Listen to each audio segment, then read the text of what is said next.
गीता अध्याय 7 श्लोक 12 से 15 की आपको बता रखी, बहुत बार फिर बताता हूं कि तीनों गुणों रजगुण ब्रह्मा सतगुण विष्णु तमगुण शिव जी के द्वारा जो कुछ हो रहा है।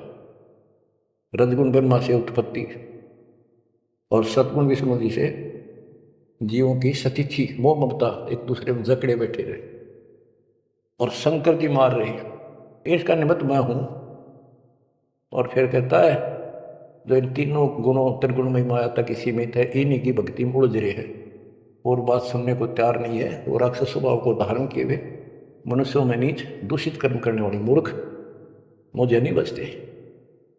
आपने बताई 7वें अध्याय के 16 से 18 4 प्रकार के व्यक्ति मेरी भक्ति करते। आर्थ जो संकट निवारण के लिए वेद मंत्रों से ही साधना करते, और अर्थार्थी धन लाभ के लिए, जिज्ञासु वक्ता बनने के लिए, और ज्ञानी केवल कल्याण चाहते हैं। तो वो ज्ञानी मुझे अच्छे लगते क्योंकि वो ब्रह्मा विष्णु महेश से ऊपर उठ लिए। लेकिन वो भी मेरे वाली घटिया ओम नाम के जाप से ब्रह्मलोक प्राप्ति वाली गति में स्थित है अनुत्तमा।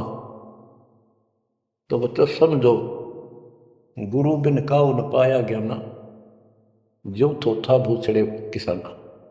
गुरु बिन वेद पढ़े जो प्राणी, समझे न सार रहे ज्ञानी। तो वेद सूक्ष्म वेद है, वो इन चारों वेदों का पिता है। और गीता एक गजब का निष्कर्ष निकाला हुआ शास्त्र है। अब गीता 16 श्लोक 23 का वर्णन शुरू हुआ था, वहीं आता हूं।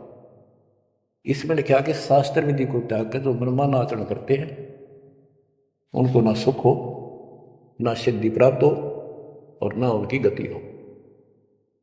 24वें श्लोक में कहा है 16वें अध्याय के, इससे तेरे लिए अर्जुन कर्तव्य और अकर्तव्य की व्यवस्था में शास्त्र ही प्रमाण है, उनमें जो लिखा वैसे करो और सब त्याग दो। अब बच्चों, गीता अध्याय 17 में अर्जुन ने पूछा प्रथम मंत्र में, क्योंकि वो कृष्ण मानता था उसको, बोल उकाल रहा था, श्री कृष्ण का शरीर यूज कर रहा था। 17वें अध्याय के प्रथम श्लोक में पूछा कि हे कृष्ण, जो मनुष्य शास्त्र विधि को त्याग कर श्रद्धा युक्त होकर जो अन्य देवताओं की पूजा करते हैं, वो पूजा है तो शास्त्र विरुद्ध है, परंतु जो अन्य देवताओं की भक्ति न करने योग्य अकृत्य पूजा करते हैं, वे स्वभाव में कैसे होते हैं, ये अर्जुन पूछा। गीता अध्याय 17 श्लोक 2 से 6 में स्पष्ट कर दिया कि जो सात्विक श्रद्धा वाले हैं वे केवल अन्य देवताओं की पूजा करते हैं, और जो राजसी स्वभाव के हैं वो यक्षों की राक्षसों की पूजा करते हैं। जो तामसी श्रद्धा वाले हैं वे प्रेत भूतों भैरव भूत आदि की पूजा करते हैं। बच्चों, ये स्पष्ट कर दिया है कि आगे 17वें अध्याय के 5 से 6 में स्पष्ट करा हुआ है कि शास्त्र विधि से रहित मनमाना आचरण करते हैं और घोर तप को तपते हैं। ये तथा उपरोक्त अन्य देवताओं यानी रजगुण ब्रह्मा सतगुण विष्णु तमगुण शिव जी तथा अन्य देवी देवताओं की पूजा करने वाले, भूत प्रेत श्राद्धादि निकालने वाले, वो स्पष्ट कर दिया है कि वे ये राक्षस स्वभाव के इन मूर्खों को मैं आसुरी योनियों में डालता हूं। जो तप करते हैं, घोर तप को तपते हैं, वो शरीर में विराजमान सब कमलों में बैठी शक्तियां और मुझको भी तंग करने वाले होते हैं, उनको राक्षस समझ उनको असुरी योनियों में डालता हूं। बच्चों, कमाल की बात है, गीता कहती है तप नहीं करना, अन्य उपासना नहीं करनी, इतनी करनी जो इसमें दास ने वर्णन कर दिया, ये साधना बस, नथिंग एल्स।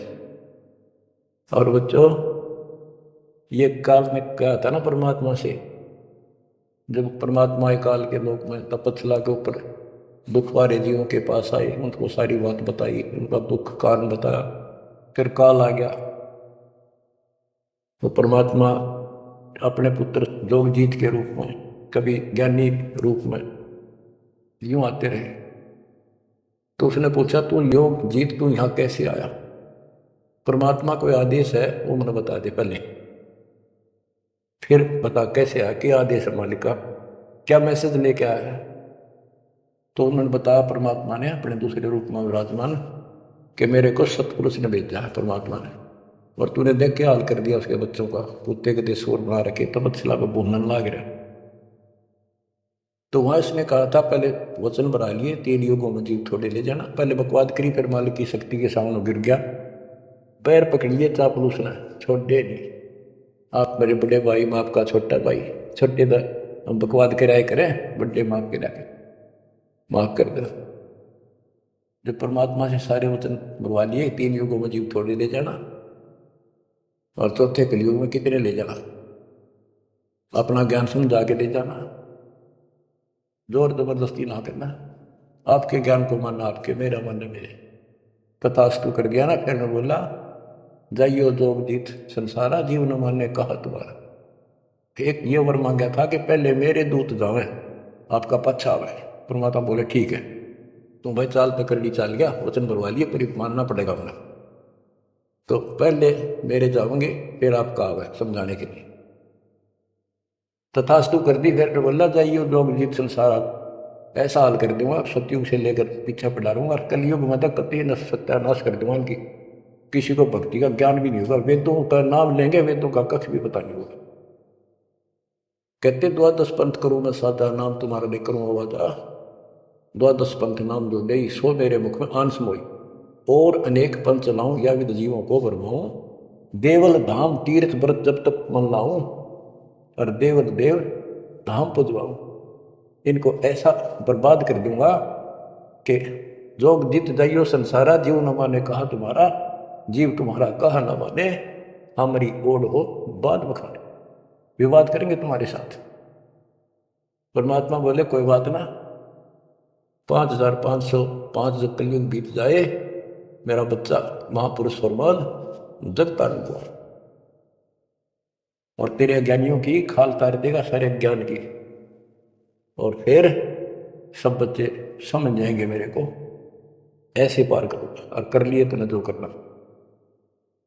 बच्चों यह सतिथि ना हो आपके सामने, देख लो एक भी बात परमात्मा की है सत्य नहीं। संत गरीबदास ने जो बोल दिया शब्द है तो बहुत बड़ी बात है, मात्रा भी गलत नहीं होगी। अब बच्चों, अब दास आपको जो सुनाने जा रहा है उसकी एक भूमिका बड़ी है। ये गिरी पुरी नागा वैष्णो, ये नाथ कनपड़े भगवा बाणे पैर के, और ये जो साधु बने दिखावे सारे डले ढूंढे, कबीर कंठी माला सुमरनी पैरे ते क्या हो, ऊपर ढूंढा साध का अंतर रख्या खो। ऊपर दिखाओ इतना गजब का महापुरुष, हम तो कोई पता नहीं भगवान पा रहा होगा। भगवान के चाहने वाली आत्मा कटका मर जाए, इनके वेशभूषा इनके बुनाव टले डिठोरे न देख कर ऊपर ढूंढा साध का, ऊपर तो न कमाल कर रखा ऐसा बाबा बना बैठा है, और कख भी नहीं पता साधना है करने की। गुरु बिन काहुन पाया ज्ञाना, जो थो था बुस छड़े किसाना। गुरु बिन वेद पढ़े जो प्राणी, समझन सार रहे अज्ञानी। अमर ग्रंथ की वाणी सुनाऊंगा। अथ सठ दर्शन गमोड़ बैदा।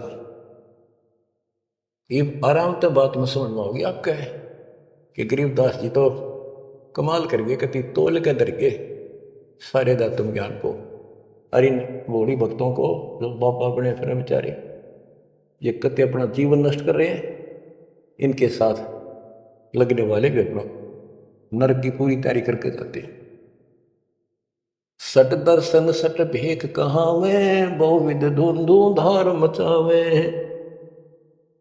तीर्थ व्रत करे तर बीता, वेद पुराण पढ़त है गीता। सट दर्शन ये 6 प्रकार के कि गिरी पुरी नागा वैष्णो, ये सारे नाथ कनपाड़े। सट दर्शन सट 6 प्रकार के ये सट दर्शन बोलो 6 पंथ हैं। ये 6 भेद को आवे, बहुविध धुंधु धार बचावे। तपस्या नहीं करते दिखर, कदे उल्टे पैर कदे नीचे, 5 धूने लाले की तो ऊपर एक स्टैंड के ऊपर मटका धरकर उसमें सुराख करवा कर सर्दियों में पानी धरना सा बना के नीचे बैठ जा। बहुविध धूम धार मचावे, नाना प्रकार की साधना करते दिखे और तीर्थ व्रत करे तरबीता, जो भी गीता वेदों बनाए और पढ़े वेद पुराण और गीता। आय है यो भी वेदा है वेदे से भेद अलैदा, यो भी वेदा। चार संप्रदाय बावन द्वारे, जिन्हों नहीं निज नाम बिचारे। माया घाल हुए हैं मुक्ता, सटदल हुआ बाई बकता। ये बंदी छोड़ के बेटे गरीबदास, जब तक सूरज चांद रहेगा गरीबदास तेरा नाम रहेगा। कितने मोती से पूरा रखे, कैसी नारी नारी वर्णन कर रखा। चार संप्रदाय बावन द्वारे, जिन्हों नहीं निज नाम बिचारे। उस निज नाम के ऊपर विचार नहीं किया जिसे मुक्त होता। गीता बतावे ओम नाम मेरा 8वें अध्याय के 13वें श्लोक और 17वें अध्याय के 23वें श्लोक में के उस परम अक्षर ब्रह्म का ये मंत्र है। और ये डले लोग हैं माया घाल हुए हैं मुक्ता, सटदल हुआ बाई बक्ता। कंठी माला सुमरनी पहरे थे क्या हो, ऊपर ढूंढा साधका और अंदर भक्ति है नहीं, अंतर रखा खो। माला गाल कर मुक्त बने बैठे हैं, ये सटदल हुआ बाई बकता, हुआ बाई भक्ते हैं। बैरागी बैराग न जाने, बिन सतगुरु नहीं चोट निशाने। 12 बाट बिटम बिलोरी, सठ दर्शन में भक्ति ठगोरी।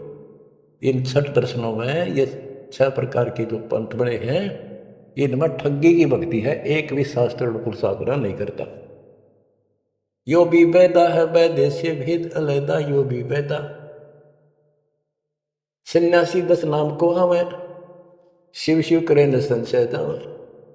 निर्वाणी नी कछ निसारा, भूल गए हैं ब्रह्म द्वारा। सुन सन्यासी कुलकर्मनासी, भग में प्योंदी भूले धोंदी। छल छिदर की भक्ति ना कीजिए, आगे जवाब कहो क्या दीजिए। कहते हैं छल छिदर की भक्ति ना करो।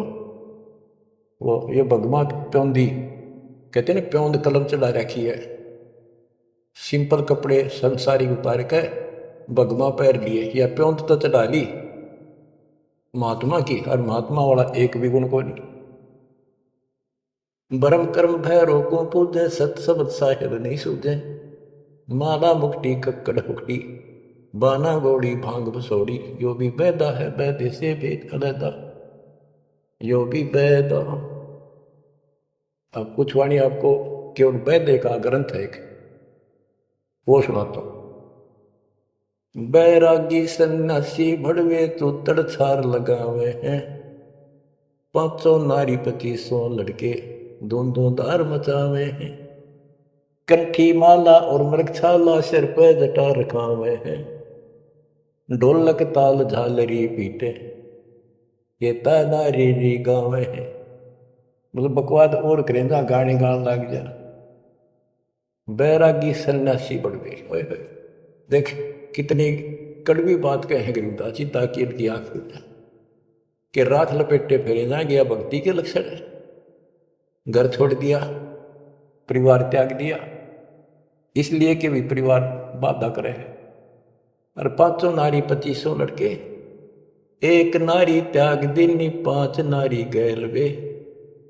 पायाना द्वारा मुक्ति का सुखदेव करीब सैल वे। एक स्त्री घर न छोड़ के आ गया था, और ये काम क्रोध लोभ मोह अहंकार, ये 5 नारी तेरे साथ है। तो आइए अब देखते हैं संत रामपाल जी महाराज जी के आध्यात्मिक ज्ञान को। यही दशा राजा की होती है। उदाहरण, सम्राट अशोक पहले बहुत पाप करता था।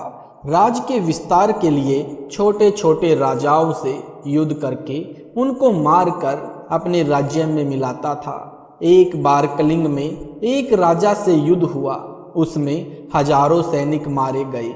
उन लाशों को देखकर ऐसी गलानी हुई कि देवता बन गया। प्रतिज्ञा कर ली कि कुछ भी हो जाए, राज भी त्यागना पड़े, युद्ध नहीं करूंगा। उसके पश्चात उस नेक राजा ने शांति स्तंभ जगह जगह लगाए, जिन पर 3 शेरों के चित्र बनवाए गए।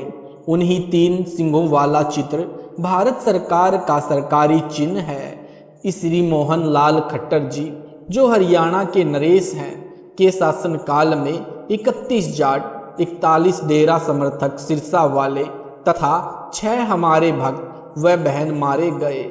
आप जी को यह त्रिसिंह चिन्ह की याद कब आएगी? हम याद दिलाना चाहते हैं, कानून व्यवस्था बनाने के लिए केवल जनरल डायर की तरह गोलियों से भूनना ही विकल्प नहीं है। उसने भी अपने अहंकार का प्रयोग करके जलियांवाला बाग में हजारों निहत्थे बेकसूर लोग मारे थे। उसने कहा भी था कि मेरा काम हवाई फायर से भी चल सकता था, परंतु मैंने इनको मजा चखाना था। ये मेरे आदेश के पश्चात भी सभा करने आए थे। कश्मीर में सरेआम उत्पात किया जा रहा है, वहाँ पर सैनिक भी शहीद हो रहे हैं, परंतु वहाँ गोलियां नहीं, प्लेटे गन से जख्मी करने वाली गोलियों से कानूनन व्यवस्था कायम की जा रही है। यहाँ भी यही विकल्प चाहिए था, फिर भी शांति से कुछ भी किया जा सकता है। हम आशा करते हैं कि हमारे निवेदन को वृद्ध वाला डोगा न बनाकर पुनः विचार करे। सरकार भगवान से डरे। यदि सरकार हमारे ऊपर अत्याचार अन्याय के तहत झूठे मुकदमे बनवाकर लाठी चलवाकर यह मानती है कि संत रामपाल जी के मिशन को दबा देंगे तो बहुत बड़ी भूल है। यह एक सच्चाई का तूफान है। इस तूफान को रोकना किसी सरकार के बस की बात नहीं है। यह परमात्मा के द्वारा समय निर्धारित किया गया है कि यह मार्ग यानी पंथ पूरे विश्व में फैलेगा। इसे कोई नहीं रोक पाएगा। संत रामपाल जी आपको तथा भारत की जनता को सच्चा भक्ति मार्ग बताना चाहते हैं तथा पाप के दंड से बचाना चाहते हैं। सतलोक आश्रम की अनुयायी 5 बेटियों व एक मासूम बच्चे को मारकर सरकार बेटी बचाओ वाला दावा भी खोखला सिद्ध हुआ। अन्य जानकारी जो संत रामपाल जी महाराज जी ने बताना चाहते थे। अध्यात्म मार्ग को अपनाने का कारण मेरे पूज्य गुरुदेव स्वामी राम देवानंद जी जाति से ब्राह्मण थे और गांव बड़ा पैंतावास तहसील व जिला चरखी दादरी के मूल निवासी थे। उनका बचपन का नाम हरिद्वारी जी था। वे 16 वर्ष की आयु में परमात्मा प्राप्ति के लिए घर त्याग कर चले गए थे। जिस समय उनकी आयु लगभग 103 वर्ष थी, तब उनसे मेरा परिचय गांव छुड़ानी जिला जज्जर यानी हरियाणा में संत गरीबदास जी के डेरे में हुआ। उनसे ज्ञान चर्चा हुई। उनका ज्ञान अन्य हिंदू धर्म गुरुओं से बिल्कुल भिन्न था, जो सहज में स्वीकार्य नहीं था। स्वामी जी ने बताया कि सर्व हिंदू गुरु अपने ही शास्त्रों के यथार्थ ज्ञान से परिचित नहीं हैं। प्रमाण बताएं। ये हिंदू धर्म गुरु बताते हैं कि श्री ब्रह्मा जी, श्री विष्णु जी, श्री शिव जी स्वयंभू है। इनके कोई माता पिता नहीं है। ये अविनाशी हैं। इनका जन्म मृत्यु नहीं होता। विशेषकर श्री विष्णु जी तथा श्री शिव जी की तथा अन्य देवी देवताओं की पूजा बताते हैं। श्री विष्णु जी से ऊपर कोई अन्य समर्थ परमात्मा नहीं मानते। वास्तविकता इसके विपरीत है। स्वामी जी ने मुझे पुराणों तथा गीता के अध्याय बताए। जो उन्होंने बताया वह सत्य पाया। मेरा सिर चकरा गया। सत्य को आंखों देखकर भी विश्वास नहीं हो रहा था। स्वामी जी की आयु और भक्ति के तेज के सामने मैं कुछ उनके विपरीत बोल नहीं पाया। यदि वे ग्रंथों के अध्याय श्लोक पृष्ठ नहीं बताते तो मैं मुड़कर उनकी शक्ल भी नहीं देखता। सर्व ग्रंथ खरीदे, उनको बार बार पढ़ा, जो उसी प्रकार पाया। मैंने स्वयं को गुरु जी को समर्पित कर दिया। इस मार्ग के प्रचार प्रसार का उद्देश्य बनाया, जिसका परिणाम मेरे सामने है। मैंने पुराणों में वही पाया जो गुरुदेव ने बताया था कि श्री देवी पुराण के 3 स्कंद में पृष्ठ 123 पर उल्लेख इस प्रकार है। भगवान विष्णु ने देवी की स्तुति करते हुए कहा कि तुम शुद्ध स्वरूपा हो। यह सारा संसार तुम्ही से उद्भाषित हो रहा है। मैं यानी विष्णु, ब्रह्मा और शंकर तुम्हारी कृपा से विद्यमान है। हमारा आविर्भाव यानी जन्म तथा तिरोभाव यानी मृत्यु हुआ करता है। 3 स्कंद में ही पृष्ठ 119 से 120 पर लिखा है, भगवान विष्णु जी ने श्री ब्रह्मा जी तथा श्री शिव जी से कहा कि इस देवी यानी अष्टांगी दुर्गा जी को देखकर मुझे बाल्यकाल की याद आ गई। यह हम तीनों की माता है, यह जगत जननी है, प्रकृति देवी है। मैंने इस देवी को तब देखा था जब मैं छोटा बालक था। यह मुझे वट वृक्ष पर लगे पालने में लोरी देकर झुला रही थी। तीसरे सकंद के ही पृष्ठ 123 पर श्री देवी भागवत महापुराण में लिखा है, भगवान शंकर बोले, देवी यदि महाभाव विष्णु तुम्हीं से प्रकट हुए हैं तो उनके बाद उत्पन्न होने वाले ब्रह्मा भी तुम्हारे ही बालक हुए। फिर मैं तमोगुणी लीला करने वाला शंकर क्या तुम्हारी संतान नहीं हुआ? अर्थात मुझे भी उत्पन्न करने वाली तुम ही हो। इन तीनों का पिता है। प्रमाण श्री शिव महापुराण संस्कृत हिंदी अनुवाद सहित श्री खेमराज कृष्ण दास प्रकाशन मुंबई में विदेश्वर संहिता नामक खंड में पृष्ठ 17-18 पर तीनों देवताओं के पिता का वर्णन है। जिस समय श्री ब्रह्मा जी तथा श्री विष्णु जी का प्रभुता के कारण युद्ध हुआ, उस युद्ध से यानी उस युद्ध को बंद करवाने के लिए इनका पिता श्री शिव जी के रूप में प्रकट हुआ। उसके साथ उसकी पत्नी भी देवी पार्वती के रूप में प्रकट हुई। इसको काल ब्रह्म, ज्योति निरंजन, शरपुरुष, सदाशिव, महाविष्णु, महाब्रह्मा आदि आदि नामों से जाना जाता है। इसने श्री ब्रह्मा तथा विष्णु के मध्य में तेजों में स्तंभ खड़ा किया। उनका युद्ध बंद हुआ। तब काल ब्रह्म ने श्री ब्रह्मा तथा श्री विष्णु से कहा कि पुत्रों यानी ब्रह्मा और विष्णु, तुम प्रभु यानी ईश नहीं हो, यह सब मेरा है। मैं इस ब्रह्मांड का स्वामी हूँ। तुमने अपने अपने को ईश मानकर बहुत गलत किया। तुम्हारा भ्रम निवारण करने के लिए मैं इस वेश में प्रकट हुआ हूँ।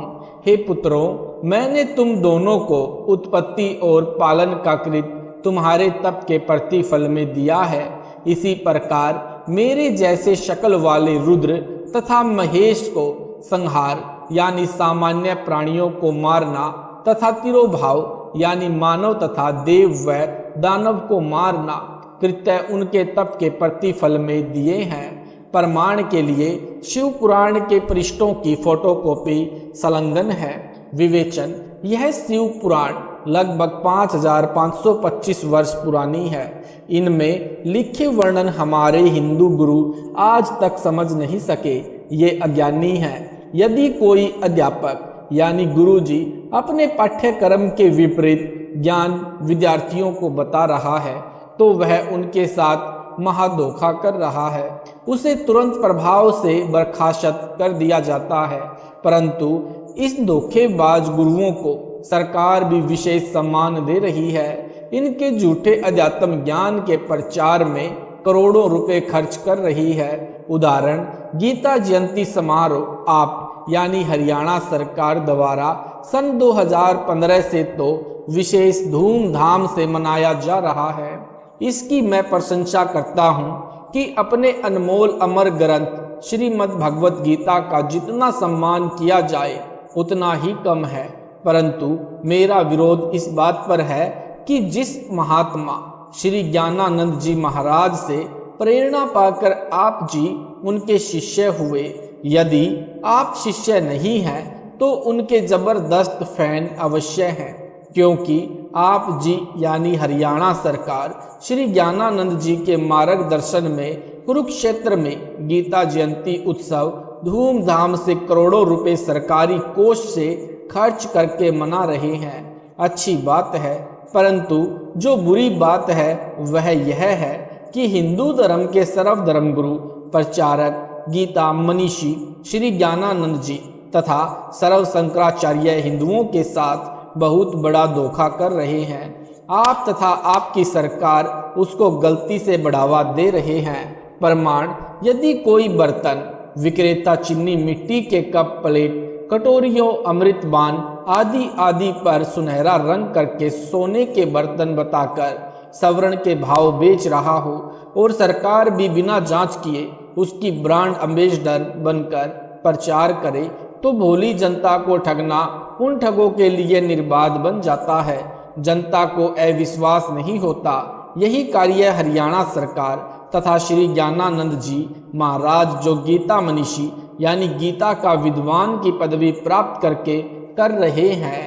यानी कारण श्री स्वामी ज्ञानानंद जी को गीता शास्त्र का बिल्कुल भी ज्ञान नहीं है और न ही पुराणों का ज्ञान है। यदि ज्ञान होता तो श्री विष्णु जी को पूरे ब्रह्मांड का स्वामी नहीं बताते। सर्व हिंदू धर्म गुरु तथा शंकराचार्य आचार्य तथा अखाड़ों के महंत जी श्री विष्णु तथा श्री शंकर जी को अजर अमर अविनाशी बताकर सारे हिंदू समाज को इन्हीं की पूजा करने की राय देते हैं। इसके प्रतिफल में मोटी रकम दक्षिणा रूप में लेते हैं तथा श्रीमद् भगवत गीता का गलत अनुवाद करके हिंदू या गैर हिंदू समाज जो गीता का प्रेमी है को बेचकर उनके साथ धोखा कर रहे हैं। श्री ब्रह्मा श्री शंकर जी तथा श्री कृष्णा जी यानी जो विष्णु जी ही है जो स्वयं ही माता देवकी के गर्भ से जन्मा मानते हैं को अविनाशी बताते हैं कि श्री ब्रह्मा श्री विष्णु शिव जी के कोई माता पिता नहीं है, इनका जन्म मरण नहीं होता। जबकि ऊपर शास्त्रों के प्रमाण लिखे हैं उनमें स्पष्ट है कि ये नासवान हैं, इनका जन्म मृत्यु होता है। इनकी माता देवी दुर्गा है तथा पिता काल ब्रह्म यानी सदाशिव है। ये तो वही धोखा हुआ जो मिट्टी के बर्तन के ऊपर सुनहरी रंग करके स्वर्ण के बर्तन बताकर ठग रहा है। आप जी की सरकार इन ठगों को विद्वान मानकर सहयोग करके पाप के भागी बन रहे हो। महामंडलेश्वर गीता मनीषी श्री ज्ञानानंद जी महाराज सहित सर्व गुरुजन प्रचारक कहते हैं कि श्री कृष्ण उर्फ श्री विष्णु जी से समर्थ कोई परमात्मा नहीं है। श्री कृष्ण अखिल ब्रह्मांड के स्वामी है। श्री विष्णु जी के अतिरिक्त कोई भगवान ही नहीं है। आप जी को गीता से ही सिद्ध करता हूँ कि श्री कृष्ण जी उर्फ श्री विष्णु जी से ऊपर अन्य समर्थ परमेश्वर है। पूर्ण मोक्ष परम शांति तथा सनातन परम धाम की प्राप्ति के लिए अन्य परम अक्षर ब्रह्म की शरण में जाने के लिए कहा है। ये धर्मगुरु कहते हैं कि श्री कृष्ण जी ने गीता का ज्ञान अर्जुन पांडव को सुनाया। गीता ज्ञान दाता ने अपने से अन्य परमेश्वर बताया है। प्रमाण गीता अध्याय 18 श्लोक 61-62-66 में अध्याय 18 श्लोक 61। हे अर्जुन, शरीर उस यंत्र में आरूढ़ हुए संपूर्ण प्राणियों को परमेश्वर अपनी माया से उनके कर्मानुसार भ्रमण करता हुआ सब प्राणियों के हृदय में स्थित है। गीता अध्याय 18 श्लोक 62। हे भारत, तू सब प्रकार से उस परमेश्वर की शरण में जा। उस परमात्मा की कृपा रूप प्रसाद से ही तू परम शांति को तथा सनातन परम धाम को प्राप्त होगा। गीता अध्याय 18 के ही श्लोक 66 में भी गीता ज्ञान दाता कहने वाला अपने से अन्य अद्वितीय जिसके समान कोई और नहीं है उस एक समर्थ परमात्मा की शरण में जाने के लिए कह रहा है। इस श्लोक में वर्ज यानी वर्ज शब्द है जिसका अर्थ जाना है, परंतु गीता के गूढ़ रहस्य से अनभिज्ञ श्री ज्ञानानंद जी तथा अन्य सब अनुवादकर्ताओं ने वर्ज शब्द का अर्थ आना किया जो अर्थ नहीं अनर्थ है। उदाहरण दें तो जैसे अंग्रेजी भाषा के शब्द गो का अर्थ जाना है, यदि किसी प्रकरण को ठीक से न समझकर गो शब्द का अर्थ आना किया है तो वह पूर्ण रूप से गलत है। यही दशा हमारे धर्म गुरुओं के द्वारा किए अनुवाद की है। आप जांच करवा कर सच्चाई जान सकते हैं। कमाल की बात यह है कि एस्कॉन मिशन के द्वारा अनुवादित गीता है जिसका अनुवाद एसी यानी एसी भक्ति देवांत स्वामी द्वारा किया गया है तथा जिनका पूरा परिचय इस प्रकार है। कृष्ण कृपा मूर्ति श्री श्रीमद एसी भक्ति वेदांत स्वामी प्रभुपाद संस्थापकाचार्य अंतर्राष्ट्रीय कृष्ण भावना अमृत संघ। प्रकाशक है भक्ति वेदांत बुक ट्रस्ट। इनके द्वारा किए गए अनुवाद में विशेषता यह है कि इन्होंने शब्दों का अर्थ पहले अलग से किया है, फिर अनुवाद लिखा है। इन्होंने गीता अध्याय 18 श्लोक 66 के अनुवाद से पहले लिखे शब्दों में वर्ज शब्द का अर्थ तो ठीक किया है, जाओ, आगे अनुवाद में किया है कि आओ, जो कतई गलत है। वैसे ही जैसे अंग्रेजी भाषा का गो का अर्थ तो ठीक लिखा है, जाओ, और प्रकरण में कर दिया जाए आओ। इस श्लोक का अनुवाद मेरे अतिरिक्त जिसने भी आज तक किया है वह इस प्रकार है, संपूर्ण धर्मों का परित्याग कर तू एक मेरी शरण में आ जा, या आओ, मैं तुझे संपूर्ण पापों से मुक्त कर दूंगा। यथार्थ अनुवाद इस प्रकार है, मेरे सतर की धार्मिक पूजाओं के धर्मों को मुझ में त्याग कर उस एक परमेश्वर जिसके समान कोई दूसरा नहीं है उसकी शरण में जाओ, मैं तुम्हें सर्व पापों से मुक्त कर दूंगा। तू शोक मत कर। गीता अध्याय 18 श्लोक 61, 62, 66 की फोटो कॉपी संलग्न है। विवेचन, गीता अध्याय 18 श्लोक 61 में कोई अन्य परमेश्वर गीता ज्ञानदाता ने स्वयं बताया है कि वह परमेश्वर सर्व प्राणियों को कर्मानुसार अन्य जीवों के शरीरों में भ्रमण कराता है। फिर गीता अध्याय 18 श्लोक 62 में उसी परमेश्वर की शरण में जाने को कहा है तथा उसी से परम शांति तथा सनातन परम धाम की प्राप्ति बताई है। तो इस श्लोक 66 में जाने को आना अर्थ करके कौन सी बुद्धिमत्ता का प्रयोग अनुवादकों ने किया है? यह उनकी आध्यात्मिक अज्ञानता का प्रमाण है, क्योंकि इन्होंने गलती से श्री विष्णु जी तथा उन्हीं के अवतार श्री कृष्ण को अविनाशी, अजर अमर, सर्व समर्थ, कुल का मालिक मान रखा है। इन अनुवादकों को संस्कृत भाषा का तो ज्ञान है, परंतु आध्यात्मिक ज्ञान शून्य है। क्या इन्होंने निम्न श्लोक गीता में नहीं पढ़े? इनकी भाषा विज्ञान के अनुसार गीता ज्ञान दाता देने वाले ने श्री कृष्ण जी गीता अध्याय 2 श्लोक 12, गीता अध्याय 4 श्लोक 5, अध्याय 10 श्लोक 2 में स्वयं स्वीकार कर रहा है कि हे अर्जुन, तेरे और मेरे बहुत जन्म हो चुके हैं, आगे भी होते रहेंगे। जिनका तेरे को ज्ञान नहीं है मुझे ज्ञान है। इन्होंने ही अनुवाद किया है, इनकी बुद्धि ने फिर कार्य नहीं किया कि ये श्री विष्णु जी यानी श्री कृष्ण जी को अविनाशी बता रहे हैं। गीता अध्याय 2 श्लोक 12, अध्याय 4 श्लोक 5, अध्याय 10 श्लोक 2 की फोटोकॉपी संलग्न है। वह परमेश्वर जो गीता ज्ञान बोलने वाले से भिन्न है, उसके ढेर सारे प्रमाण श्रीमद् भगवत गीता में बताता हूँ, जो इन्हीं विद्वानों द्वारा अनुवाद किया गया है। प्रमाण गीता अध्याय 7 श्लोक 29, अध्याय 8 श्लोक 3, 8, 9, 10 और इनके अतिरिक्त और भी अनेकों श्लोकों में भी अन्य समर्थ परमात्मा का वर्णन है, जो गीता बोलने वाले से अन्य है। यहाँ पर यह स्पष्ट करना अनिवार्य समझता हूँ कि गीता ज्ञान देने वाले ने गीता अध्याय 4 श्लोक 25 से 30 तक बताया है कि सब साधक अपनी अपनी विधि से परमात्मा प्राप्ति की साधना करते हैं, उसे पाप नाश करके यानी पाप नाश करने वाली जानते हैं। सत साहिब जी, आपने सुने संत रामपाल जी महाराज के मंगल अमृत प्रवचन। अगर वीडियो अच्छा लगा है तो वीडियो को लाइक, शेयर, कमेंट और यूट्यूब पर ऐसी ही वीडियो देखने के लिए हमारे चैनल को सब्सक्राइब जरूर करें।